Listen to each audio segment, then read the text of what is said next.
So far, all of the information that I've given you is about how you should manage your money. But the real question should be is, how do I manage mine? That's the point of today's video. Stay tuned.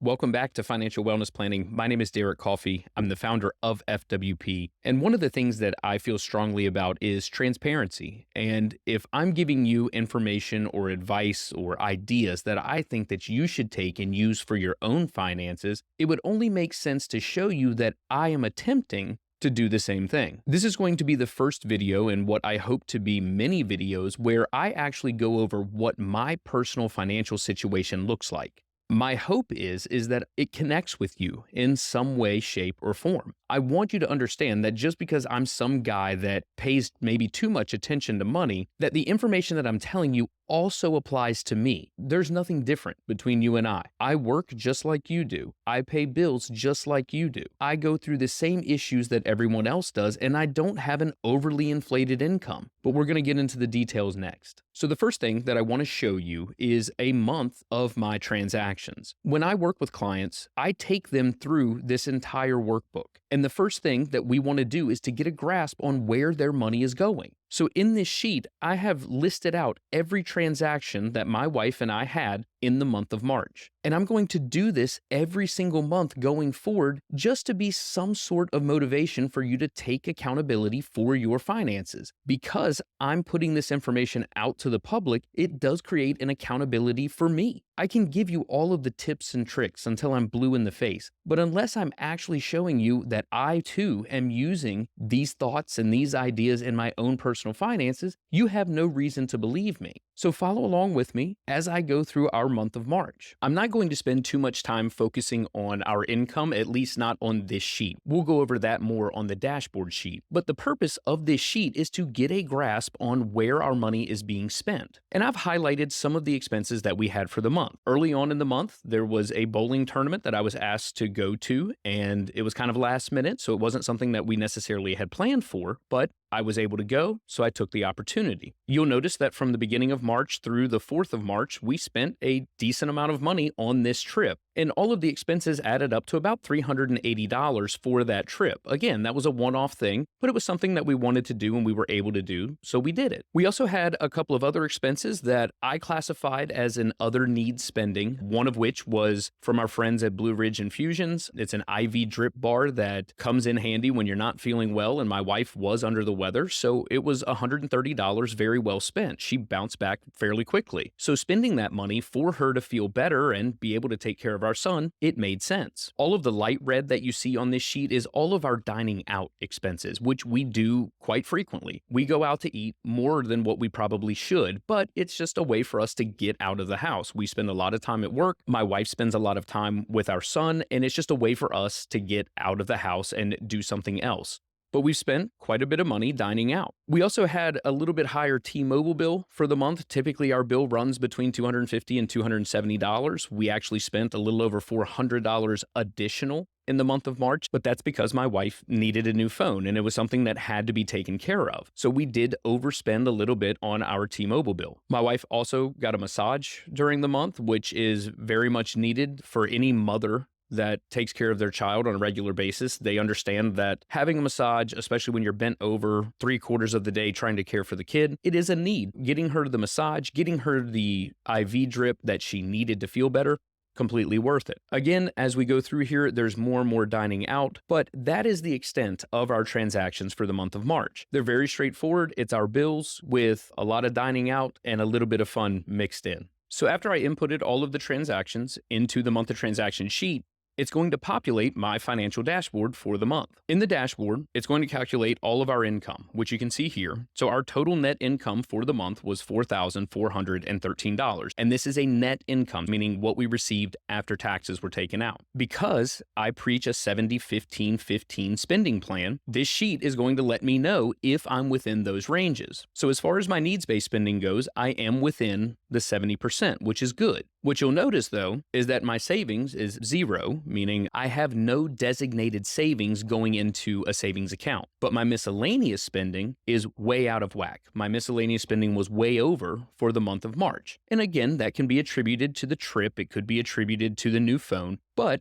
this is how finance works from month to month. Things happen. But there are plenty of other things that I could do to get these numbers where I need them to be. And most of that is involved with going out to eat. So going back through the month of transactions, I added up all of our dining out expenses, and it added up to $432.92. One of the ways that I've found that helps people ease up on their dining out spending is to just cut it in half. You don't necessarily need to cut out going out to eat altogether, but if you cut it in half from your normal levels of spending, then you're probably going to find a significant chunk of money that you can use to put towards your financial goals. If we were to cut that dining out expense in half, that would have given us $215 that we could have put towards savings. If we would have taken out the additional cost of the trip, and I know that I said the total cost of that trip was a little over $400, but some of that cost was going out to eat, and I included that in our dining out expense. Cutting out that trip would be $240 of additional savings. But again, it was something that we wanted to do, and it was a way to get away from the house for the weekend. But still, it was $240 that was spent that could have gone elsewhere. And the other major expense that happened in the month of March was the new phone, and that cost us around $460 for that phone. So if we add all of those things up, that equates to $922 of additional spending that we could have used elsewhere. It just so happens that for our miscellaneous spending to get it back to that 15% threshold, we needed to reduce it by $914. If we cut the dining out in half, we don't take the trip,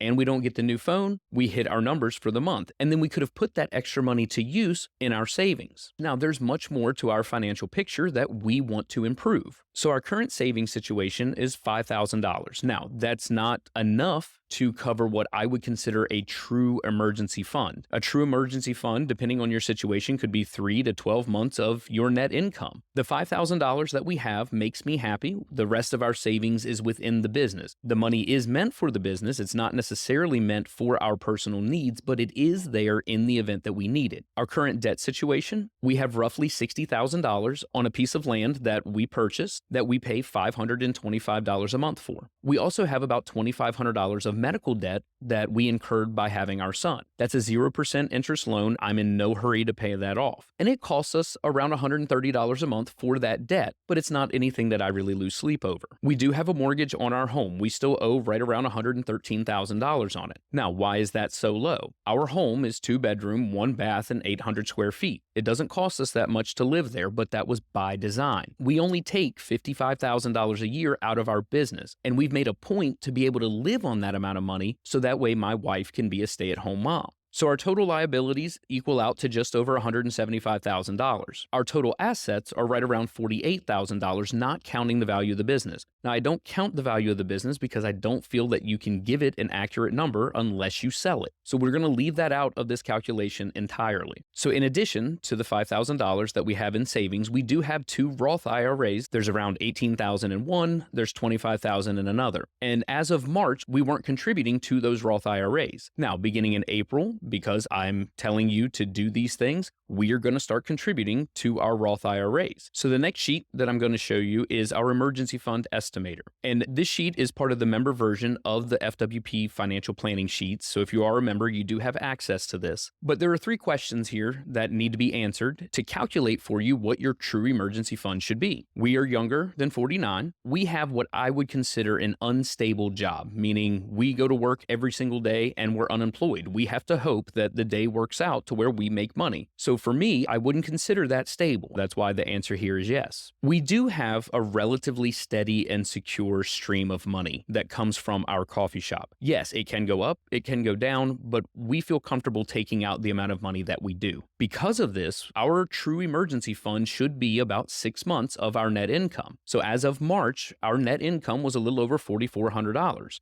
We multiply that by 6, our total emergency fund need is just shy of $27,000. We take away the 5 that we have set aside, and that leaves us a net of around $22,000 that we need to have set aside for an emergency. The rest of that emergency fund, we do have squirreled away in the business. So that's not necessarily a priority for us to increase that amount, but it is something that we may start putting more money towards outside of the business. The next sheet is the life insurance estimator. And for us currently, the minimum amount of life insurance that we should have is $175,000. And this is enough to get us out of debt. I personally have a $50,000 whole life policy as well as a $300,000 term policy. So with that $350,000, there's plenty of money that would allow my wife to pay off all of our debt and still have roughly $175,000 left over. If I really wanted to secure their financial future in the event that I passed away sooner than expected, then I would need to increase my coverage enough to replace my income. Income 1 from the financial dashboard was money that my wife received from a part-time job that she worked. That part-time job has ended. So we're not going to worry about replacing that income necessarily, but the income that we receive from the coffee shop, we do need to put more emphasis on covering that. Currently, at an annualized rate, we bring home just over $37,000 of net income from the coffee shop. We just had our son 2 years ago. So to cover my wife and my son until my son reaches adulthood, we're going to want roughly 20 years of income replaced in the event that I pass away. Assuming that we cover those 20 years of income, our actual life insurance need is $743,000 or $750,000. Looking at our situation and me only having $350,000, I'm $400,000 short when it comes to replacing income. So we were able to check one box. We have enough coverage to take care of any debt, but we don't have enough coverage to replace my income over the course of those next 20 years. So this is something else that we're going to look into. And keep in mind, this is exactly the way that I walk people through these sheets. They may have enough coverage in one area. They may have enough room in their budget to make that coverage even better. This is a situation where we need to investigate getting more life insurance coverage. And then the final sheet of the FWP planning sheets is the income replacement estimator. Now, the way that we live, obviously our goal is to replace only 50% of what our final gross pay would be. Currently, we gross $55,000 a year. If I assume a 3% rate of inflation going forward, our salary at retirement would be just over $137,000.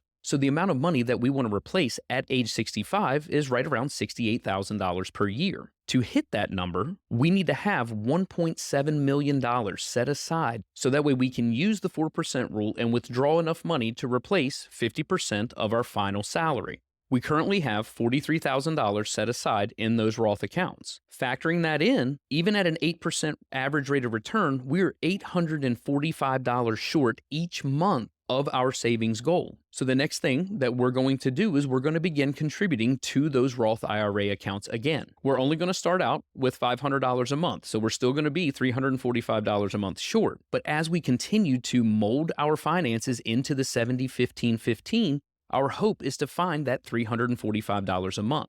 Please understand that I'm not making these videos as a way to boast about being able to live on $55,000 a year. It's tough in the real world. It's tough when you're just getting started, especially if you're in your 20s. If you're in your 20s, you have not been given a very good hand when it comes to life and finances. Things are expensive. I'm able to live the way that I am able to live, one, because I have a very patient wife who's okay with me being as frugal as I am, but also because I was able to take advantage of certain economic situations that you're most likely not going to have available to you. I was able to purchase my house for $125,000, and this was in 2018. Without that, I would be paying a significant amount of money either for a home or for rent. I don't have to pay for childcare. I'm fortunate enough that my parents and my in-laws are willing to watch my child. That way we don't have to come out of pocket for that. We also don't have a very high grocery bill. We're able to eat the food that we sell at our coffee shop, so that cuts down on our grocery bill. So please understand that this is not meant to be a way to boast about living on $55,000 a year. I have extenuating circumstances that make this possible. But if you make